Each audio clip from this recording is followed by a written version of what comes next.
Siap. Jadi UM. Oke. Tadi udah ada di level universitas. Kalau di level fakultas udah ada belum? Artinya sudah ada 2 kali nih rutin kita melaksanakan aktivitas fisik. Nah, ini nih kita berupaya untuk menambah supaya kita bisa bergerak lebih. Kalau level universitas tadinya hari Jumat, ayo bikin hari berbeda di fakultas biar ada tambahan kita bergerak. Kadang-kadang kalau kita tidak setting dengan aturan, maka kita lupa untuk bergerak. Benar ya Bu ya? Nah, itu salah satu kegiatan kita. Sekarang kita masuk ke materi teknik penyelenggaraan kampus sehat. Ini tadi udah ada konsepnya disampaikan oleh Bu Esti. Sekarang ini tekniknya, how to-nya. Sebenarnya kita lebih berdiskusi nih di teknik ini karena UM itu udah banyak melaksanakan kegiatan ternyata. Nah, mungkin yang udah ada kita tingkatkan, yang belum ada ayo kita create bersama-sama. Nah, ini adalah definisi kampus sehat. Tadi sudah disinggung oleh Bu Esti. Bagaimana kita untuk mengintegrasikan kesehatan ke dalam lingkungan perguruan tinggi. Supaya apa? Supaya membudaya pola hidup sehat. Nah, kata membudaya artinya tidak ada lagi paksaan, tidak ada lagi beban, tidak ada lagi keberatan saat kita melaksanakannya. Membudaya itu artinya kegiatan ini sudah melekat dalam aktivitas kita sehari-hari. Jadi nggak ada lagi keberatan, tidak ada lagi malas-malasan, tapi ini udah melekat dalam aktivitas kita. Nah, kalau sudah membudaya, artinya apa?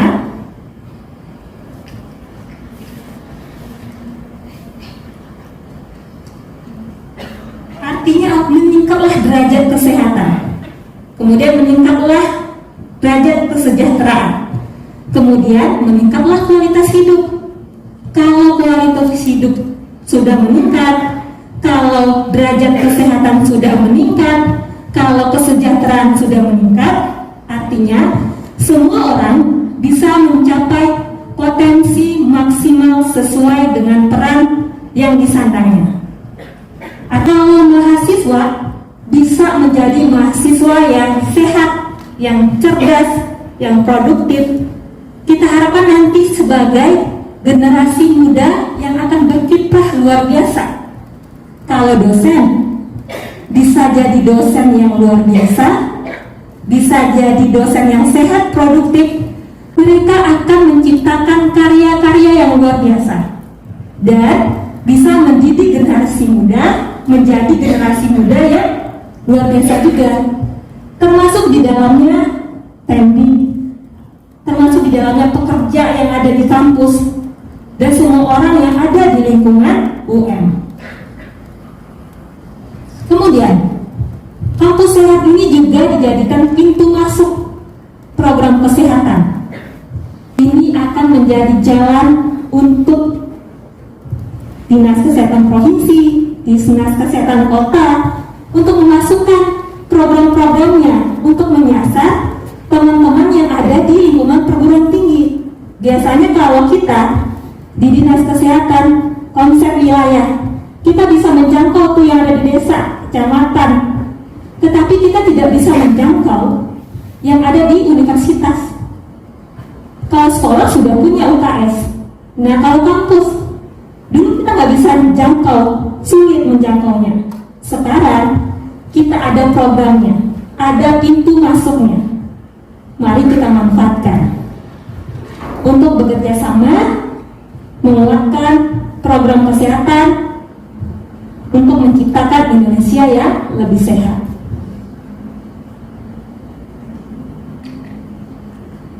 Nah, ini adalah ruang lingkup kampus sehat. Kita ibaratkan seperti rumah. Tadi cita-cita kita besar untuk membudayakan pola hidup sehat agar SDM kita sehat, produktif, dan unggul. Supaya ini bisa tercapai, maka kita topang dengan 3 pilar. Apa saja?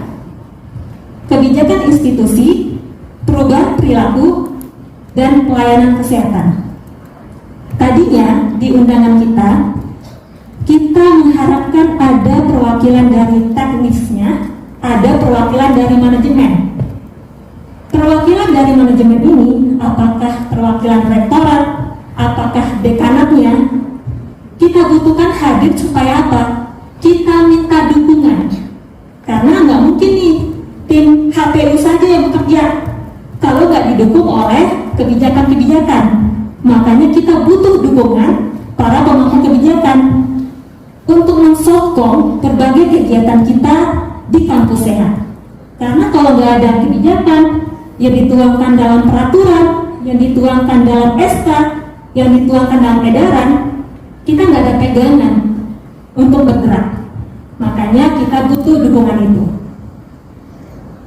Kemudian yang kita harapkan perubahan perilaku. Perubahan perilaku tentu tidak semudah membalik telapak tangan. Kita harapkan semua masyarakat kampus dari yang tidak tahu menjadi tahu, tahu menjadi mau menjadi mampu untuk melakukan pola-pola hidup sehat ini dalam kesehariannya. Nah, untuk merubah menjadi mampu ini tentu tidak mudah, butuh upaya. Kita butuh minimal mengedukasi, memberikan literasi kepada masyarakat kampus. Jadi yang terpapar kesehatan tidak hanya orang-orang kesehatan, tetapi semua fakultas, semua masyarakat kampus, termasuk masyarakat yang ada di wilayah binaan kampus. Punya ya Bu ya, UM punya wilayah binaan ya. Nah itu juga menjadi sasaran kita, menjadi tanggung jawab kita, tentu bekerja sama dengan dinas kesehatan atau puskesmasnya sebagai yang pengampu wilayah. Kemudian kita juga bisa menambah pengetahuan masyarakat kampus dengan memberikan, memasukkan materi-materi kesehatan ke dalam kurikulum atau kurikulum. Jadi semuanya terpapar. Kemudian BEM, ada nggak perwakilan BEM di sini? Ada. Nah, bisa bikin kreativitas, bikin seminar topiknya kesehatan. Nah, jadi semua orang terinfo tuh, bikin seminar apa, kemudian narasumbernya yang terkenal misalnya, topiknya kesehatan. Nah, itu akan menambah pengetahuan teman-teman, menambah pengetahuan mahasiswa terkait dengan kesehatan. Atau punya website, punya medsos, manfaatkan itu untuk diisi dengan konten-konten terkait kesehatan. Nah, isinya rajin-rajin, nggak sekali sebulan terus nggak upload lagi. Jangan. Jadi BEM-nya, himanya, mahasiswanya aktif ngisi di website, bikin tulisan, di blog bikin tulisan, kemudian di TikTok bikin konten, Instagram bikin foto, bikin poster. Nah, jadi kita semakin banyak mengedukasi dan memaparkan informasi kesehatan kepada masyarakat kampus.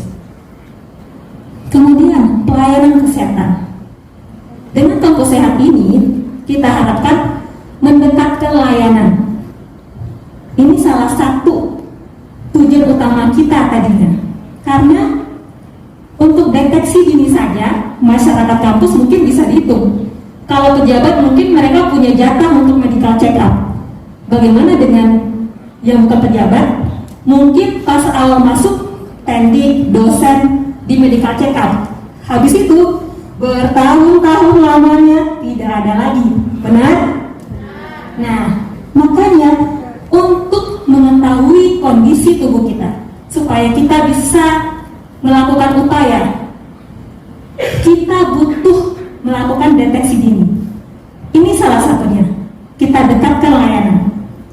Jadi Bapak Ibu dari dinas bisa nyasar nih sekarang, bisa datang ke kampus, berikan layanannya.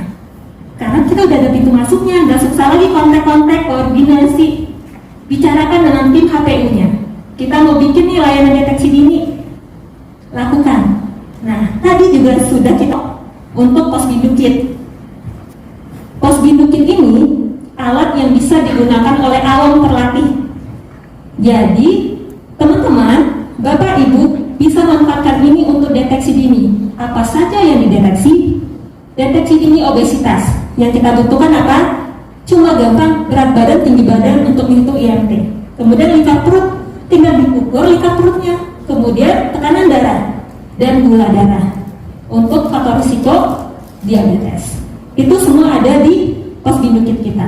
Silakan manfaatkan di masing-masing fakultas, bikin tunjuk kadernya siapa yang akan bertanggung jawab melaksanakan kegiatan itu di bawah pemantauan klinik atau poliklinik tentunya, supaya lebih terkendali dan terpantau. Nah, ketiga pilar ini kita wujudkan dalam 6 kegiatan pokok. Kita jabarkan dia dalam 6 kegiatan pokok. Apakah boleh lebih? Boleh, silahkan. Kampus bisa berinovasi semaksimal mungkin sesuai dengan kondisi kampusnya. Apa saja 6 kegiatan pokok kita?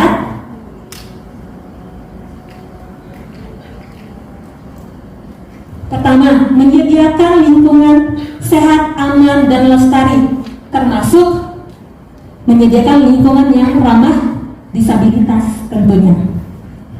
Kemudian melaksanakan pencegahan dan pengendalian penyakit. Di dalamnya apa? Penyakit tidak menular, penyakit menular, kemudian masalah kesehatan jiwa. Ini adalah masalah-masalah yang sering timbul di lingkungan usia produktif. Kita lihat berapa banyak orang yang obesitas. Kemudian itu berlanjut terus. Ini menjadi faktor risiko apa? Diabetes, penyakit jantung, kemudian muncul stroke dan sebagainya macamnya. Kalau kita udah deteksi, kita udah tahu apa yang perlu kita lakukan. Minimal kita atur pola makan, atur aktivitas fisik. Kemudian juga ada pengendalian penyakit menular. Ada beberapa penyakit menular yang bisa kita deteksi. HIV, TB, itu bisa dideteksi dini. Kemudian masalah kesehatan jiwa, kita bisa pakai SRQ 20. Ada 20 pertanyaan, kemudian dijawab. Kemudian jika ada jawabannya ya lebih dari 6, maka ada indikasi ada masalah kesehatan jiwa. Seperti itu. Kemudian meningkatkan pemahaman terhadap PHBS. Lanjut, menerapkan pola makan sehat dan penerapan gizi seimbang. Meningkatkan aktivitas fisik seperti yang tadi kita lakukan. Kemudian menerapkan kawasan zero tolerance. Nah, kita akan bahas satu persatu. Pertama, kebijakan institusi. Ini menunjukkan komitmen dari UM untuk mengembangkan program kampus sehat. Apa yang perlu dilakukan? Semua dukungan aspek kebijakan. Apakah nanti dalam peraturan KTR-nya, kawasan tanpa rokok? Apakah nanti dalam bentuk edaran kalau kita wajib nih melakukan aktivitas fisik minimal 1 kali seminggu di hari Jumat? Itu suatu bentuk dukungan kebijakan. Kemudian ada pengaturan menu rapat yang tadinya menu rapatnya kue, kemudian gorengan, mulai ganti buah-buahan, rebusan, ada macam variasi yang bisa kita pilih. Itu termasuk dukungan, termasuk nanti dukungan anggaran untuk pelaksanaan kegiatan dan sebagainya. Kemudian pembentukan tim kampus sehat. UM sudah punya tim kampus sehat, tim Health Promotion University. Nah, tapi sayangnya tim ini belum mencakup semua fakultas. Nah, kalau ke depannya disarankan tim kampus sehat ini kalau bisa punya tim tingkat universitas. Nah, tim tingkat universitas ini yang akan mengkoordinir semua kegiatan kampus sehat satu lingkup universitas. Kemudian supaya nggak berat nih kerja tim universitas, kita kita mulai bikin jaringannya ke bawah, ada tim tingkat fakultas. Kalau nggak kita bingung nih, kita cuma gerak di skop universitas, tapi ntar yang muncul cuma beberapa kegiatan di level universitas. Padahal di fakultas nggak ada kegiatan sama sekali. Oleh sebab itu, kita perlu libatkan supaya masing-masing fakultas merasa bertanggung jawab untuk pengembangan kampus sehat. Jadi merasa terikat, mau nggak mau dikerja nih kita, ayo sama-sama mengembangkan kampus sehat. Kemudian integrasikan kesehatan dalam rencana kerja. Nah, kita udah punya tim. Terus ngapain lagi? Kita bisa lakukan analisis situasi. Apa sih permasalahan yang ada di UM? Sumber daya yang kita punya apa? Dan apa yang perlu kita lakukan pertama? Kita tuangkan itu dalam rencana kerja. Kalau kita bingung, kegiatannya banyak. Kalau bisa dilakukan semua, alhamdulillah. Tapi kalau kita masih terbatas dalam hal sumber daya, anggaran dan sebagainya macamnya, kita bisa pilih prioritasnya. Tuangkan itu dalam rencana kerja supaya ada legalnya nih. Kita kerja ada dasarnya, seperti itu. Kemudian tentu setiap kegiatan mau tidak mau sedikit atau banyak butuh alokasi anggaran. Nah, ini juga bentuk komitmen dari perguruan tinggi ketika mereka mengalokasikan anggaran. Seperti sekarang juga termasuk dukungan, artinya menyediakan waktunya untuk sama-sama kita berdiskusi dalam pengembangan kampus sehat. Nah, yang tadi disampaikan, integrasikan materi kesehatan ke dalam kurikulum atau co-kurikulum. Ada beberapa universitas yang sudah punya kayak bagian dalam timnya terkait dengan kurikulum. Bisa dimasukkan di situ. Kalau masih belum bisa, tinggal pasang poster di mana-mana tentang kesehatan. Manfaatkan websitenya, bikin tadi seminar-seminar skop nasional kah, atau seminar-seminar mini kah, atau kuliah-kuliah umum kah, yang topiknya tentang kesehatan. Jadi semakin banyak orang yang terpapar, semakin baik, semakin terinfo. Siapa tahu akan terbentuklah pola yang mendukung setiap orang melakukan gaya hidup sehat. Kemudian perubahan perilaku. Tadi disampaikan perubahan perilaku tentu kita butuh edukasi dulu sampai mereka paham dan mereka mau dan mampu melakukannya. Tentu kita perlu peningkatan literasi. Udah kita bahas tadi, manfaatkan semua media, manfaatkan semua sumber daya yang ada untuk bisa menyebarkan berbagai informasi ini supaya semakin banyak yang terpapar, semakin luas lagi jangkauannya. Kemudian penerapan pola hidup sehat meliputi menu sehat di kantin. Kantinnya ada berapa Bu di sini? Banyak, setiap fakultas. Nah, mulai di kantinnya kasih menu-menu yang bervariasi. Jadi menunya nggak hanya pecel ayam atau apa sih makanan khas di sini. Mulai ada tambahan jus-jus, buah-buahan dan sebagainya macamnya. Ada bagian gizi di sini. Nah, bagian gizi bisa bersumbangsi nih ceritanya dengan memberikan label kalori pada makanannya. Jadi kita bisa milih nih sesuai dengan kebutuhan kita. Misalnya kita gak ada kegiatan olahraga hari ini, artinya kita biar seimbang kita pemasukan kita dalam makanan, pilihlah kalori-kalori yang lebih rendah. Nah, kalau ada labelnya, kita bisa pilih kita cocoknya makan apa hari ini. Kalau kita makan kalorinya tinggi, kita imbangi dengan olahraga. Kita imbangi pulang dari kantin, jalan kaki, kemudian ikut senam, ikut peragangan dan sebagainya macamnya. Jadi apa yang masuk seimbang dengan yang keluar. Itu akan menurunkan risiko kita terkena obesitas. Ya Bu ya, yang gizi ya. Mulai ya untuk timnya ya. Labelin tuh kalori tuh di kantin-kantin kita. Kemudian mewujudkan lingkungan sehat, aman dan lestari, mendukung ketersediaan sarana prasarana penunjang. Di sini udah ada gymnya ya Bu ya, udah. Ini juga luas nih, pelestariannya pasti banyak. Nah, bikin aturan parkirannya itu bikin agak jauh nih dari lobi fakultas.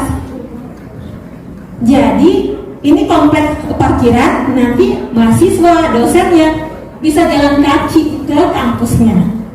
Atau bikin aturan, kalau lantainya ada beberapa lantai, sampai lantai 2 kita jangan gunakan lift, nggak boleh, kecuali mungkin dosen-dosen yang sudah berumur atau yang punya kebutuhan khusus. Itu bikin tuh aturan dekannya, bikin aturan rektornya. Bagi usia ini sehat, tidak boleh menggunakan lift, silahkan gunakan tangga. Benar nggak? Mau nggak mau? Sudah. Udah. Di gedung tertentu. Nah, artinya kita punya PR nih. Semua gedung kita mulai terapkan ini. Di sini ada berbagai macam fakultas, terapkan di fakultasnya masing-masing. Udah ada contohnya nih. Tanya Bu Zohra. Bikin aturannya. Jadi kita membentuk lingkungan yang mendukung kita untuk berpola hidup lebih sehat. Kemudian pelayanan kesehatan. Tersedianya fasilitas pelayanan kesehatan tingkat pertama udah punya di sini. Ada poliklinik di sini. Kemudian melakukan deteksi dini. Nah, ini nih bikin jadwal Bu. Mulai kita lakukan deteksi dini. Kalau udah pada paham menggunakan ini, itu bisa. Nah, ini pos bikinnya kita mulai pilih kader-kadernya. Boleh libatkan mahasiswa. Latih, kita bikin pemeriksaan. Manfaatkan pos bikinnya. Kemudian, nah, ini bagaimana penyelenggaraan kampus sehat? Seperti ini udah dilakukan oleh UM. Membangun komitmen, membentuk tim, self assessment, menyusun ranjang. Ini saya yakin sudah dilakukan oleh UM. Tinggal kita kembangkan sampai ke level semua fakultas. Nah, ini detail dari kegiatan pokok kita tadi. Apa saja yang tercakup di dalamnya? Lingkungan sehat, aman dan lestari. Di dalamnya apa aja? Pengelolaan sampah dan limbah, itu penting sekali. Pasti udah ada. Apakah di sini limbah sampahnya sudah dipilah Ibu? Udah ya? Atau masih satu kantong tempat sampah nih ceritanya? Iya. Ada yang mau sampah sesuai warnanya. Nah ini nih, mulai apa ya? Edukasi. Sampaikan, bikin peraturan, jangan sampai ada sampah yang salah masuk kotaknya. Nah, jadi plastik yang organik seperti itu, supaya pemanfaatannya bisa disesuaikan. Apakah nanti bisa diolah lagi atau dibuat kompos dan sebagainya macamnya? Kan sudah green campus ya Bu. Ini adalah salah satu nih poinnya. Kalau green campus udah peduli dong sama lingkungannya. Kita mulai nih, jangan sampai ada sampah plastik yang tercampur baur, yang ujung-ujungnya malah merusak lingkungan kita. Kemudian sarana prasarana yang memenuhi standar keamanan, kesehatan dan ramah disabilitas. Tadi diinfokan sama Kutika, ada beberapa mahasiswa yang disabilitas. Ternyata UM sudah memberikan layanan supaya teman-teman kita yang disabilitas juga punya akses yang sama dengan kita. Sudah ada bidang miringnya mempermudah mobilisasi, kemudian ada braille-nya, kemudian ada toilet khusus disabilitas. Ini adalah bentuk kontribusi UM terhadap penyediaan sarana yang ramah disabilitas. Kemudian kantin sehat, yang tadi ada yang punya PR. Nah ya Bu, kemudian pencegahan dan pengendalian penyakit. Nah, tadi terlaksana kegiatan deteksi dini. Apakah sini penyakit tidak menular, penyakit menular atau casual. Kemudian melakukan edukasi terkait dengan TB, HIV, hepatitis. Di sini ada asrama, Bu. Nah, biasanya kalau di asrama itu punya resiko lebih tinggi terjadi KLB, hepatitis, karena terkait dengan hygiene. Nah, berikan informasinya supaya semua orang bisa menjaga kesehatannya, baik itu yang nantinya pengolah makanan, penjamu makanan, apapun yang kita mengkonsumsi. Kemudian membentuk peer leader dan peer group. Bikin grup-grupnya nih, misalnya mahasiswa. Kadang-kadang di kampus sering banget yang punya masalah kesehatan jiwa, stres sebenarnya. Tapi dibiarkan begitu saja. Mungkin kedepannya kalau ada yang psikolog bisa bikin konseling. Nanti kita kan deteksi dini dulu nih, bagaimana masalah kesehatan jiwanya. Kalau ada bermasalah, teman-teman satu timnya nih bikin peer groupnya. Jadi kalau ada, kayak teman kita udah gak fokus nih, teman kita udah kelihatan menurun nih, mulai peduli. Jadi yang hanya peduli dengan nasib sendiri, lihat juga lingkungan kita, perhatikan, kemudian berikan kontribusi kita. Semakin banyak kita kontribusi baik, maka semakin banyak hal baik yang akan kita terima. Kemudian memberikan edukasi dan konseling. Tadi kalau kita udah deteksi dini, ada masalah, kita bisa konseling di poliklinik sama dokternya atau sama petugas yang terkait. Kemudian rujukan ke klinik kampus. Kalau tadi kita udah punya tim untuk deteksi dini, kemudian ternyata ada nih yang punya masalah diduga hipertensi, tensinya pas diukur udah mulai tinggi, maka kita rujuk ke klinik untuk pemastian diagnosa, karena diagnosa tidak bisa ditegakkan oleh kader atau awamnya, harus ditegakkan oleh dokter. Jadi kalau pas dicek gula darah tinggi ini ternyata di atas 200, maka kita rujuk tuh ke klinik, pastikan lagi atau benar dia diabetes atau tidak. Kemudian peningkatan perilaku hidup bersih dan sehat atau PHBS. Apa yang kita lakukan?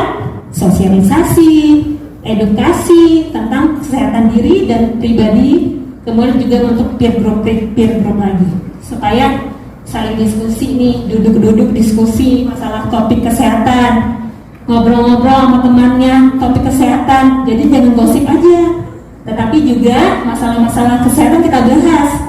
Gimana nih COVID sekarang, meningkat atau menurun? Apa yang perlu kita kontribusikan? Kemudian ada lagi masalah kesehatan lain, ikut terlibat di dalamnya. Minimal kita perbincangkan, mau gak mau, maka kita akan mencari informasi terkait ini, menambahlah pengetahuan kita. Kemudian penerapan pola makan sehat. Sama halnya, prinsipnya edukasi lagi, promosi lagi, perbanyak peningkatan literasi. Itu adalah poin-poin penting dalam pengembangan kampus sehat. Nah, kemudian peningkatan aktivitas fisik. Tadi di sini sudah pernah dilakukan tes kebugaran. Bu Tika nih yang dari Kasmas Ilmu Olahraga ya. Udah pernah ada tes kebugaran? Bapak? Belum. Nah, ini salah satunya tuh. Bikin tes kebugaran, apakah kita bugar atau tidak? Dia ada tesnya. Nah, itu termasuk bagian dari deteksi dini. Kemudian melakukan peregangan di sela-sela jam pelajaran. Mungkin kalau tadi udah ada olahraga tuh tiap hari Jumat di universitas maupun di fakultas. Nah, di sela-sela jam pelajaran mulai ada peregangan minimal semenit 2 menit untuk mahasiswanya. Yang tadinya berjam-jam udah duduk pegel kan, beri waktu mahasiswanya untuk melakukan peregangan. Jadi mata bisa diistirahatkan sebentar, pendengaran bisa diistirahatkan, tubuh yang kaku-kaku bisa digerakkan.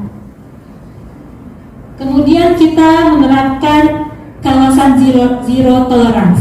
Kawasan zero tolerance ini yang mau kita kembangkan di kampus ada 6. Apa saja? Penerapan kawasan tanpa rokok. Udah ada Bu peraturannya KTR. Nah, Kota Malang sudah ada perdanya kan. Nah, mulai turunkan bikin peraturan rektornya. Kemudian bikin sign-nya di mana-mana. Jadi semua masyarakat kampus bisa aware nih, oh di sini KTR nih nggak boleh ngerokok nih. Minimal ada rasa malu untuk merokok di area kampus. Kalau udah ada sign-signnya, kalau udah ada peraturannya, kalau udah ada peraturan rektor, turunkan jadi peraturan dekan. Kemudian bikin satgasnya, jadi ada yang mantau, gak hanya lepas sekedar peraturan ada, kemudian gak ada yang mantau, gak ada evaluasinya, sama saja tidak ada manfaatnya. Tapi minimal kalau udah ada peraturan, pasti ada keinginan kita untuk bergerak lebih di dalamnya. Jadi poin itu pertama pasti dukungan peraturan. Kemudian penerapan bebas alkohol, nafza, bebas perjudian, bebas kekerasan, bullying, pelecehan, sama bebas pelanggaran berkendara. Karena UMM juga luas ya, bukan berarti UM luas ya, bukan berarti mahasiswanya bisa ugal-ugalan di lingkungan kampus, nggak pakai helm, bisa kebut-kebutan, jangan. Karena walaupun lingkungannya lingkungan pribadi kita anggapnya gitu ya, tapi tetap keamanan berkendara tetap diperhatikan. Nah, kemudian kampus sehat ini tidak hanya untuk memberikan kontribusi di lingkungan perguruan tinggi, tetapi dengan adanya kampus sehat ini kita harapkan nanti juga membantu mendongkrak indikator-indikator kesehatan. Oleh sebab itu perlu pencatatan dan pelaporan. Karena kalau tidak ada pencatatan nih, kita tidak tahu apa benar dilakukan atau tidak. Orang tidak bakal bisa menilai benar dilakukan atau tidak kalau nggak ada buktinya. Maka catat yang kamu lakukan apa yang kamu catat. Jadi semuanya bisa terdokumentasi, ada bukti, ada penilaian, kemudian kita bisa lihat, oh ternyata UM sudah melaksanakan ini buktinya, ini dokumennya, ini foto-fotonya, seperti itu. Nah nanti teman puskesmas ada, boleh tunjuk tangan di mana puskesmas? Nah teman-teman puskesmas ada di sini. Kita butuh data untuk deteksi dini, terutama untuk PTM ya. Nah, kalau teman-teman di UM melaksanakan deteksi dini, minta datanya, masukkan di dalam aplikasi kita. Atau boleh diajarkan teman-teman UM supaya menginput sendiri di aplikasi, sehingga datanya juga masuk ke kita. Masa kita udah periksa, tapi datanya nggak masuk. Oleh sebab itu, pencatatan penting, pelaporan penting, jadi masuk. Teman-teman dari puskesmas, teman-teman dari dinas bisa terus berkoordinasi dengan teman-teman UM terkait dengan kegiatan-kegiatan. Misalnya di provinsi ada orientasi kader Posbindu. Teman-teman provinsi bisa ngajak teman-teman dari UM untuk kadernya. Kita kan ada sasarannya, kalau tidak salah 30 orang kali 5 kali ya Bu. Nah itu bisa libatkan teman-teman di UM, ikut pelatihan, ikut orientasinya. Itu salah satu untuk kita mengikat teman-teman UM supaya tetap terjalin kebersamaan kita. Kalau nggak ada kegiatan biasanya udah lepas begitu aja. Oleh sebab itu terus kita libatkan. Begitu juga teman-teman UM, kalau ada kegiatan, mari bersama-sama kita bekerja, saling melibatkan dan saling mendukung. Nah, sehat dimulai dari kita. Itu adalah sedikit gambaran terkait dengan how to-nya kampus sehat. Selanjutnya untuk pertanyaan kita kembalikan ke Ibu Moderator, Bu Windy. Baik, terima kasih. Tepuk tangan dulu untuk pengacara kita. Baik, materi yang sangat menarik ya tentang konsep pelaksanaan gitu ya dari kampus sehat. Mungkin dari Bapak Ibu sekalian yang hadir di sini ada pertanyaan untuk mekanisme pelaksanaan kampus sehat yang akan kita ikuti 2 hari berikutnya. Ada pertanyaan Bapak Ibu? Monggo Bu. Terima kasih Ibu. Saya ini berkaitan dengan mahasiswa saya. Mahasiswa saya itu kan laki-laki, pintar menari, tapi kok tiba-tiba ya sakit. Dan saya nggak nyangka saja kalau anak laki-laki yang pintar dance, jago dance itu tiba-tiba terdengarnya penyakitnya parah. Ini saya tidak bisa deteksi di kelas Bu, karena mereka ya biasa-biasa saja, nggak menampakkan hal-hal yang aneh-aneh, terus terdengar sakitnya parah begitu. Nah, dari ini kan kelas awam ya, jauh dari FIK dan jauh dari poliklinik gitu loh. Nah, ini peristiwanya di rumah, sakit parahnya itu. Apa yang kami lakukan kalau mahasiswa sakitnya di rumah, terus tiba-tiba suara sakitnya itu terdengar oleh kami. Begitu, terima kasih. Pertama kita perlu tahu dulu nih sakitnya apa. Kalau sakitnya sakit menular, kita tidak bisa berbuat banyak ya Bu. Ada agentnya, ada virusnya, ada hostnya, itu berkolaborasi, sakitlah dia secara teori penyakit menular.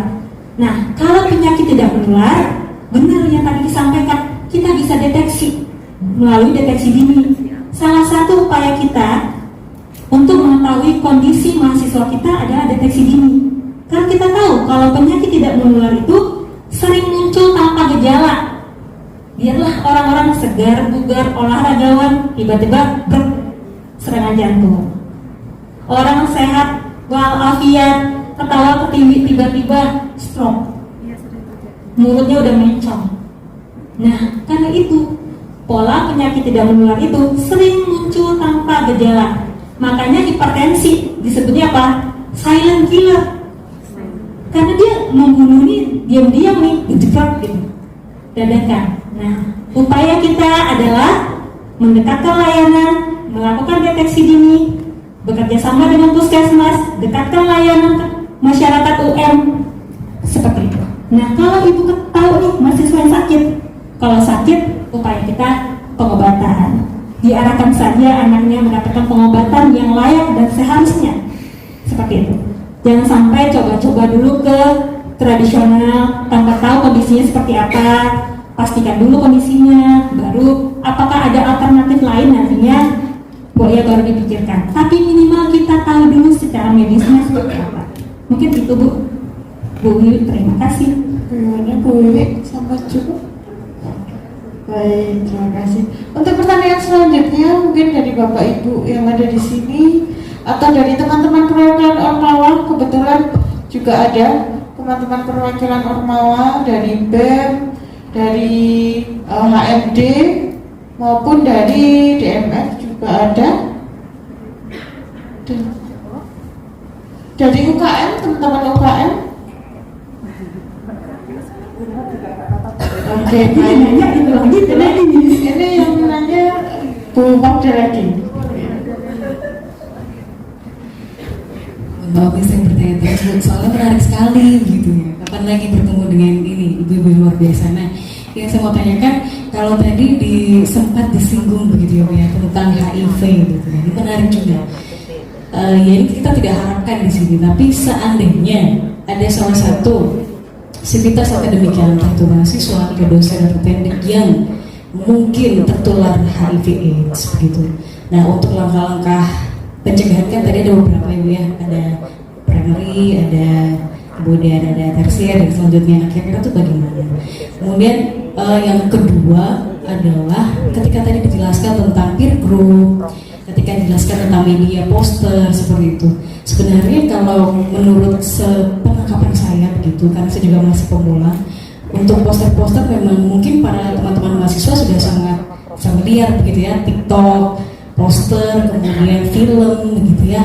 Nah, tapi terkadang yang masih sulit adalah menemukan cara yang efektif dan bagaimana kita melihat memonitoring seberapa lama sehingga terjadi perubahan perilaku yang kita harapkan ini begitu. Nah itu yang jadi pedomannya bagaimana begitu. Mungkin itu saja. Terima kasih. Terima kasih Bu Magda. Nah, kita harus bedakan. Kita mencegah artinya kondisinya masih sehat ya, sama yang udah sakit. Kalau udah ketahuan sakit, udah pasti kita obati sesuai dengan medisnya. Kemudian supaya ini tidak menularkan lagi ke orang lain, supaya dia bisa hidup produktif dengan penyakitnya, tentu kita berikan edukasi. Kalau dia sudah berkunjung ke layanan kesehatan, sudah pasti diberikan edukasi. Apa saja yang boleh, apa saja yang tidak boleh. Itu kalau udah sakit, udah otomatis udah pengobatan. Ikuti pengobatannya, ikuti anjurannya, rubah gaya hidupnya. Itu yang perlu kita lakukan. Nah, kemudian seberapa banyak, pertanyaan nomor 2, seberapa banyak nih atau seberapa lama edukasi kita ini, metode yang kita gunakan ini bisa merubah perilaku. Ini bisa menjadi ide untuk para dosen melakukan penelitian. Karena belum ada nih penelitian pastinya. Kita pakai poster itu kira-kira berapa lama waktunya sampai orang dari tahu, paham, kemudian dia mampu untuk merubah pola hidupnya. Itu belum ada yang bakunya.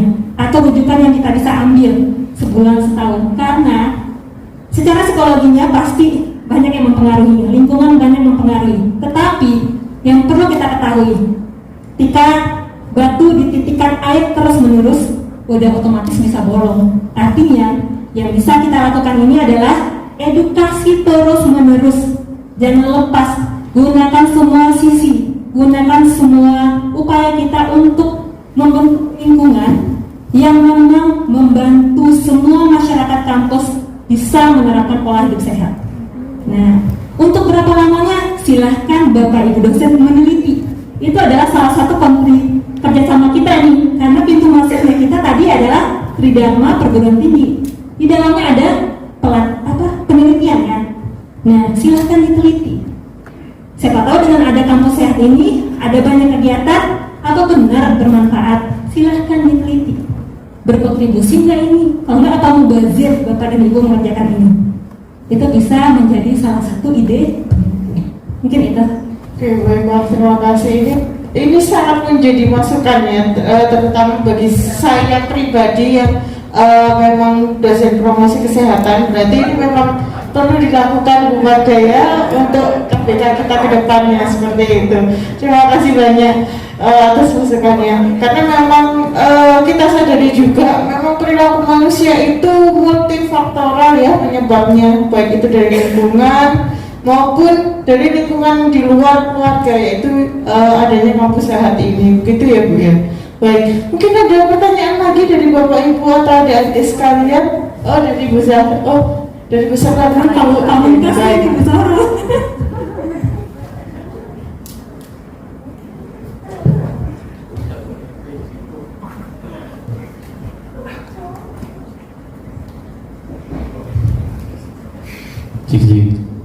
Sebelumnya Assalamualaikum warahmatullahi wabarakatuh. Waalaikumsalam warahmatullahi wabarakatuh.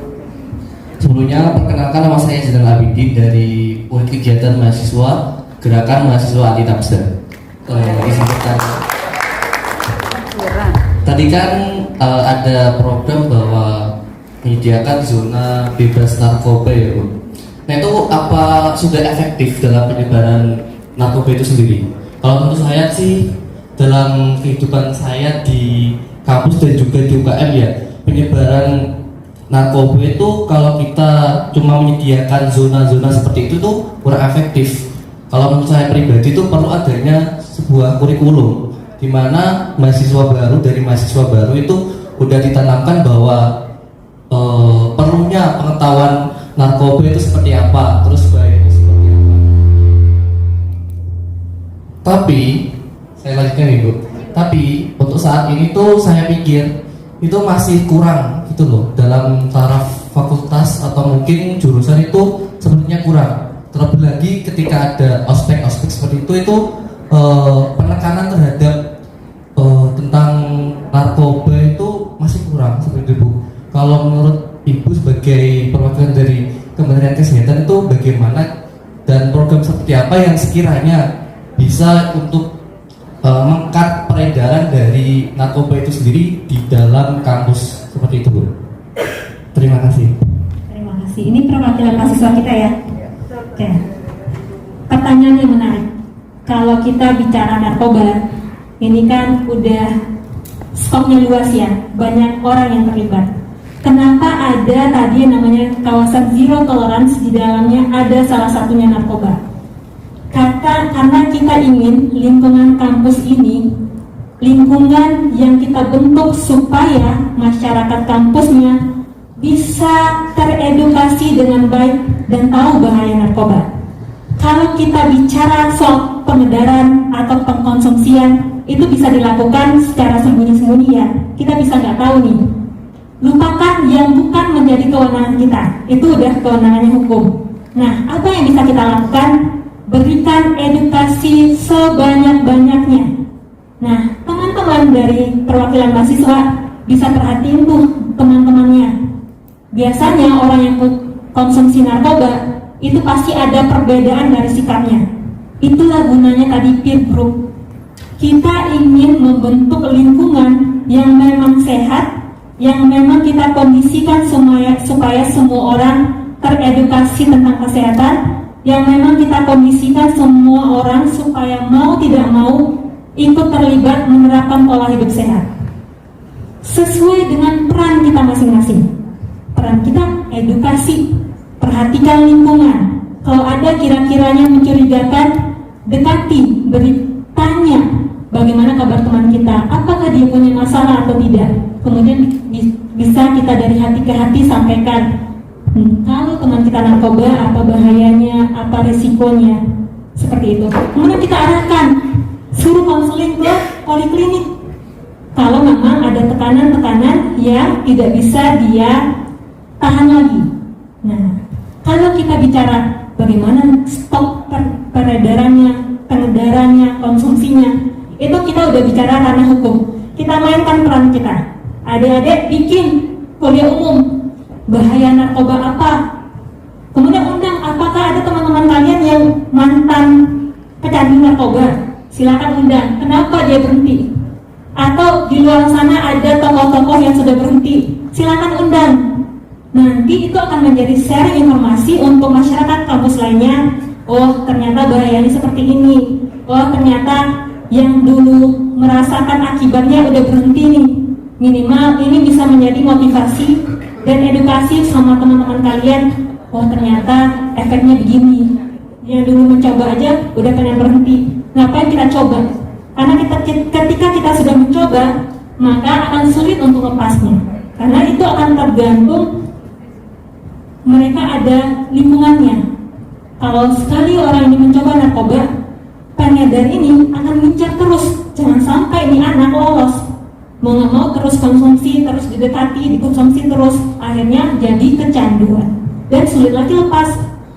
Lingkungannya ini pasti udah dikekep sama pengedarnya, jangan sampai sasaran mereka lepas. Nah, itulah gunanya perhatian dengan lingkungan sekitar. Mungkin itu sedikit. Ada tambahan atau mau ada ini lagi? Respon, silakan. Mungkin ada feedback, cukup? Cukup baik, terima kasih. Mungkin pertanyaan selanjutnya, misalnya pertanyaan pamungkas nih, Bu. Assalamualaikum warahmatullahi wabarakatuh. Yang pertama saya menyampaikan terima kasih pada tim dunia dan Sti dan juga rekan-rekan yang dari Kementerian Kesehatan. Baik, terkait dengan ini bagaimana menciptakan kampus sehat ini tadi, saya tertarik dengan slide-nya Bu Nia yang kedua tadi ya, tentang apa tadi ya, kebijakan salah satunya itu adalah melalui kurikulum gitu ya, melalui kurikulum yang mengintegrasikan kesehatan gitu. Nah, ini kan ada banyak pola ya, apakah itu ada menjadi intrakurikuler, kokurikuler, apakah yang seperti apa kan gitu, seperti itu. Saya tadi membayangkan merenung gitu ya, kalau di nilai gender itu bisa, kami bisa dari semua sisi itu bisa. artinya bisa titip di dalam mata kuliah tertentu, kemudian bisa titip untuk materi PKKMB, bisa seperti itu. Nah, untuk yang kesehatan ini tadi saya pikirkan, waduh, kira-kira kalau mata kuliah itu mata kuliah apa gitu ya. Kemudian kalau di PKKMB mungkin bisa diintegrasikan dalam materi-materi yang berhubungan dengan bagaimana menjadi mahasiswa, menjadi pembelajar dewasa atau menjadi mahasiswa, itu mungkin bisa di sana, itu bisa disinggung. Bayangan saya sih seperti itu. Nanti berarti tugasnya tim HPU ini untuk membuat materi baru untuk mengintegrasikan nilai kesehatan ini di dalam materi PKKMB. Ya, yang saya bayangkan yang untuk ini, yang untuk dalam kurikulumnya gitu ya, adakah misalnya mata kuliah yang bisa dititipi dengan pesan kesehatan ini gitu. Kalau gender misalnya kan bisa di agama itu memang sudah kami pastikan ada salah satu bab yang membahas tentang gender dan kesetaraan itu, seperti itu. Tapi untuk kesehatan kira-kira mata kuliah apa ya yang cocok gitu Ibu Bunia. Kemudian yang kedua terkait dengan bagaimana mengupayakan aktivitas fisik itu ya. Saya tadi punya gambaran ini, saya nggak tahu, ini saya curhat saja ya jadinya ya, nanti barangkali bisa dieksekusi atau bagaimana nanti dari teman-teman gitu ya. Kami kan di setiap ruang itu ada terintegrasi dengan gitu ya, ada mikrofon yang terintegrasi gitu. Kalau misalnya untuk aktivitas fisik perlu nggak ya, misalnya kalau ada, misalnya setiap 3 jam sekali itu ada peringatan, misalnya jam ke-3 dan ke-7 misalnya kita ada peringatan seperti itu terlalu berlebihan atau tidak menurut pengalaman dunia gitu, misalnya seperti itu. Itu sih yang ingin saya sampaikan gitu. Terima kasih Bu Nia. Terima kasih Bu Zohra, pamungkas kita ini. Ternyata Bu Zohra merenung ternyata tadi apa aja yang bisa diaplikasikan. Jadi tadi ide yang bagus Bu Zohra. Kalau memang ada sound systemnya yang memang terintegrasi dengan semua kelas, sekali 3 jam itu tidak berlebihan. Emang seharusnya begitu. Karena kita peregangan juga nggak lama, palingnya 3 menit paling lama. Bisa diinstruksikan. Jadi kalau ada dosen tiba-tiba lupa kan harusnya jadwal peregangan, tapi diingatkan sama sistemnya. Jadi semua orang terinformasi, artinya kita udah mengatur lingkungannya, mekanisme lingkungannya yang mendukung kita melakukan aktivitas fisik. Adanya peringatan di setiap 3 jam perkuliahan ada peregangan. Kemudian silahkan, kan di masing-masing kelas ada laptopnya, benar kan? Silahkan simpan tuh video-video peregangan. Dosennya bisa diingatkan kalau udah ada pemberitahuan jadwalnya peregangan, silahkan diputar tuh video-video yang ada di laptop atau komputernya kelas, langsung peregangan.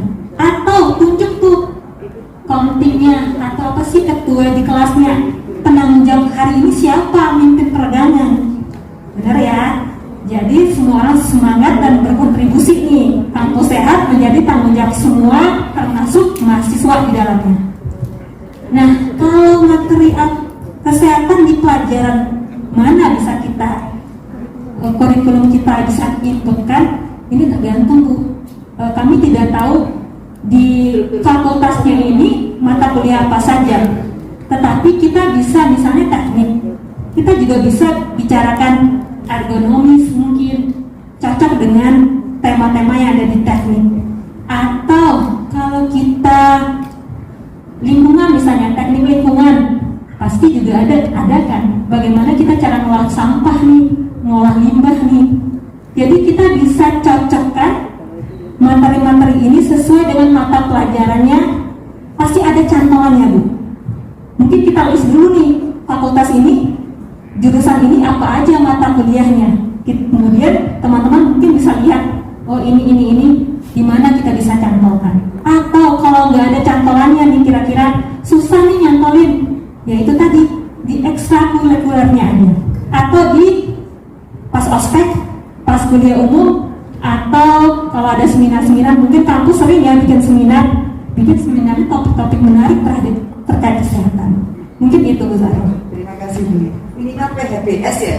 Memang PHBS. Atau kalau yang menyangkut mahasiswa baru nih, kebersihan pribadi, kesehatan reproduksi mungkin, atau penyakit-penyakit menular, HIV dan sebagainya macamnya, karena kita tahu ya apa pergaulan dan sebagainya macamnya, kita berikan informasi yang memadai. Begitu Ibu. Ya, terima kasih. Dulu kami punya ilmu alamiah dasar itu ada, jadi ada IBD, tapi sekarang sudah tidak ada karena apa ya bukan tapi karena yang inti itu lebih banyak gitu, sehingga yang menjadi mata kuliah universitas itu mata kuliah wajibnya itu ya hanya agama, kemudian bahasa Indonesia, kemudian pendidikan keluarga. Mungkin ini sedikit memberikan ide ya. Insya Allah kita kan masih berproses nih sama Kemendikbudristek Dikti. Siapa tahu yang tadi ada agama, Pancasila dan segala macamnya, apa bisa nih kita insert satu kebutuhan kesehatan di dalam kurikulum. Tapi masih berproses ya Ibu. Kita tidak menjanjikan ini akan cepat karena ada tahapan yang perlu kami lalui. Mungkin itu. Baik, terima kasih Dunia. Baik, terima kasih atas materinya. Kita beri tepuk tangan dulu. Baik, selesai materi kedua ini, selesai juga pertemuan kita pada hari ini, tapi kita masih ketemu di hari Rabu dan juga Kamis di jam 8. Kita bertemu lagi di ruangan ini dengan materi-materi yang lain dan pasti jauh lebih menyenangkan tentunya.